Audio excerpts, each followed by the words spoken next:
So anyone who knows me knows that my favorite show of all time, bar none, there is no competition, is The West Wing. I think The West Wing is a phenomenal show. Listen, who knows if I'm being intellectually honest, who knows if I would still feel the same way about it today than I would have, say, a year ago since I've left the left, but I really suspect I would, because what I remember of The West Wing is it was a show that was grounded in a fundamental American character where people took principled stances, people were able to have conversations with each other, they had to work with people they disagreed with on The West Wing. I just think it's a phenomenal show. Maybe I'll even do a marathon now and tell you guys if I still like it or not. What we're looking at here is an image of Sam Seaborn. Sam was the Deputy Communications Director in the White House for most of his stint on The West Wing. And this is the reason I'm showing this photo is you can see in the background there, he's got an image of an American flag in his office with a rattlesnake on it that says, "Don't tread on me." There's a larger image so you can see what that looks like. Now, I always thought that was actually, The West Wing was actually the show that introduced me to the whole concept of don't tread on me, believe it or not. Now, it also harkens back, and we can actually look at a different image of the Gadsden flag, which is what we're going to talk a little bit about in this video. It also reminded me of this phenomenal miniseries that HBO did. I want to say they did this when I was like in high school or something. It was a long time ago, called John Adams. Now, if you watch that miniseries, and I strongly recommend that you do go back and watch that miniseries because I just think it's so well done. It starts from the moment that John Adams represented the British soldiers after the Boston Massacre, all the way up to his point of death. I just think it's a brilliant show. And one of the symbols of that show is actually a different version of this flag using the image of the rattlesnake. This is actually a political cartoon that was drawn by Benjamin Franklin. So you can see that the rattlesnake is an image that has come up time and time and time again when we're talking about the founding of the country and the fundamental American character that our country has. And so what I want to do in this video is I want to read a little bit about the Gadsden flag because it's important context for the fact that they're telling us right in front of our faces that they're trying to trample on the fundamental nature of this country. And who do I mean by they? I mean the people rioting. I do not mean the people who are peacefully protesting in memory of George Floyd, who want common sense change to the way policing is done. I have no issue with those people. I agree with those people. But what I'm talking about are the people that are trying to change the fundamental nature of this country, the fundamental character of what makes the United States great. Because frankly, it's really starting to piss me off, and they're doing it right in front of our faces, and I'm going to prove it.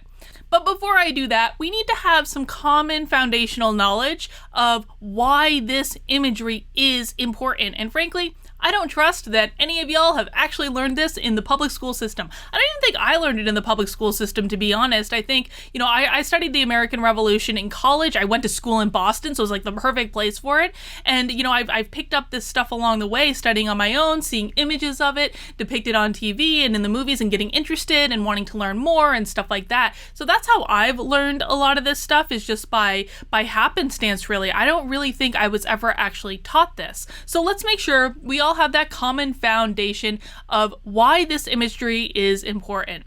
So the Gadsden flag. The Gadsden flag is a historical American flag with a yellow field depicting a timber rattlesnake coiled and ready to strike. Beneath the rattlesnake, resting on grass, are the words, "Don't tread on me."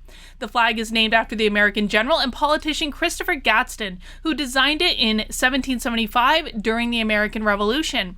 It was used by the Continental Marines as an early motto flag, along with the Moultrie flag. I'm not sure exactly what that is. Let's make sure we know that. Okay, so just a flag with liberty. Yeah, that's pretty good too. All right, back to this. Serpentine symbolism. The timber rattlesnake can be found in the era of the original 13 colonies. It is used as a symbol of the American colonies that can be traced back to the publications of Benjamin Franklin. In 1751, he made the reference to the rattlesnake in a satirical commentary published in his Pennsylvania Gazette. It had been the policy of Great Britain to send convicted criminals to the Americas, so Franklin suggested that they thank them by sending rattlesnakes to Britain. Benjamin Franklin was a joker, by the way. Benjamin Franklin is actually a very interesting character. If you've never read about him, you really should, because it's fascinating. In 1754, during the French and Indian War, Franklin published his famous woodcut of a snake cut into 8 sections. It represented the colonies, with New England joined together as the head and South Carolina as the tail, following the order along the coast. Under the snake was the message, "Join or die." This was the first political cartoon published in an American newspaper. And so let's just take a larger look at this image. We've got New England, we've got New York, New Jersey, Pennsylvania, Maryland, Virginia, North Carolina, and South Carolina. As the American colonies came to identify more with their own communities and the concept of liberty rather than as vessels of the British Empire, icons that were unique to the Americas became increasingly popular. The rattlesnake, like the bald eagle and the American Indian, came to symbolize American ideals and society. As the American Revolution grew, the snake began to see more use as a symbol of the colonies. In 1774, Paul Revere added Franklin's iconic cartoon to the nameplate of Isaiah Thomas's paper, The Massachusetts Spy, depicted there as fighting a British Griffith. In December 1775, Ben Franklin published an essay in the Pennsylvania Journal under the pseudonym American Guesser, in which he suggested that the rattlesnake was a good symbol for the American spirit. And let's just see what he has to say right here. "I recollected that her eye excelled in brightness, that of any other animal, and that she had no eyelids. She may therefore be esteemed as an emblem of vigilance. She never begins an attack, nor, when once engaged, ever surrenders. She is therefore an emblem of magnanimity and true courage. As if anxious to prevent all pretensions of quarreling with her, the weapons with which nature had furnished her, she concealed in the roof of her mouth, so that, to those who are unacquainted with her, she appeared to be the most defenseless animal. And even when those weapons were shown and extended for her defenses, they appear weak and contemptible, but their wounds, however small, were decisive and fatal. Conscious of this, she never wounds till she has generously given notice, even to her enemy, and cautions him against the danger of stepping on her. Was I wrong, sir, in thinking that this strong picture of the temper and conduct of America?" I think that's a beautiful example. I mean, and how funny, isn't it funny, given the context of today's day and age, that he's using the feminine pronoun to represent this rattlesnake that may appear meek and defenseless on the outside, but will absolutely bite you with a fatal blow if you come at it? I think that's so fascinating. I mean, talk about, you see representative of the patriarchy? I mean, come on.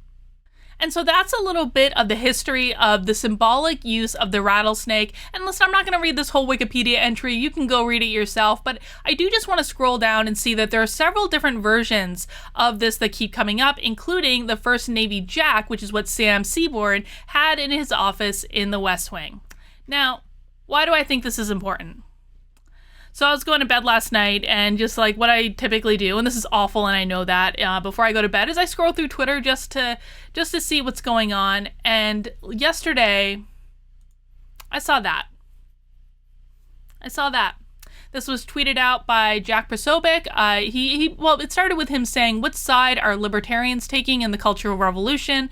This dude, Paul, tweets back, "The side that doesn't have these people," with this picture of the flag, with a hand reaching up and strangling the rattlesnake that has been a symbol of this country since the beginning, and saying, "We will tread."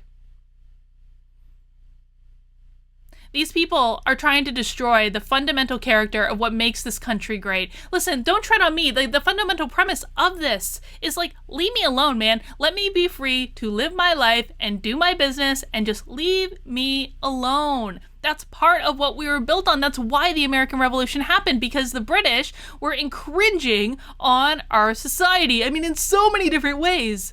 And we said no. We said no, that's enough. We don't have to take this nonsense from you. And, 200 and some odd years later, here we are.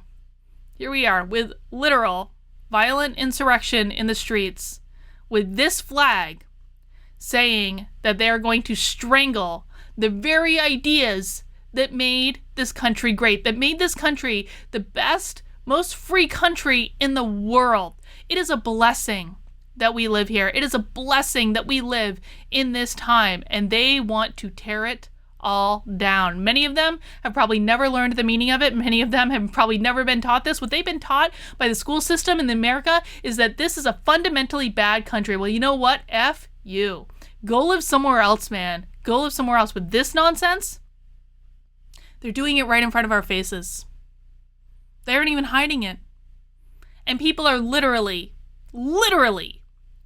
bending the knee. This is not about Black Lives Matter. This is about destroying the fundamental character of what makes this country great. Which side are you on? To me, this is very clear. This is not even an issue of Trump versus Biden or Democrat versus Republican. No. What's going on right now in this country is so much bigger than that. It's so much bigger than that. It has nothing to do with Trump, and yet people are so focused on this myopic little issue. In the grand scheme of things, that means nothing. That's not to say the president can't do things, but in the grand scheme, we're talking much bigger picture here. We're talking history that dates back to before the founding of this country, that they are literally trying to pull apart, that they are literally trying to strangle. They're holding up a flag, strangling the very idea of what this country was founded on. This pisses me off. If you don't know what side you're on, if you really think that this is about Trump versus Biden, Democrats versus Republicans, left versus right, I don't know what to tell you, man. You need to wake up, and you need to ask yourself if preserving this country, preserving the ideals that it was founded on, is important to you.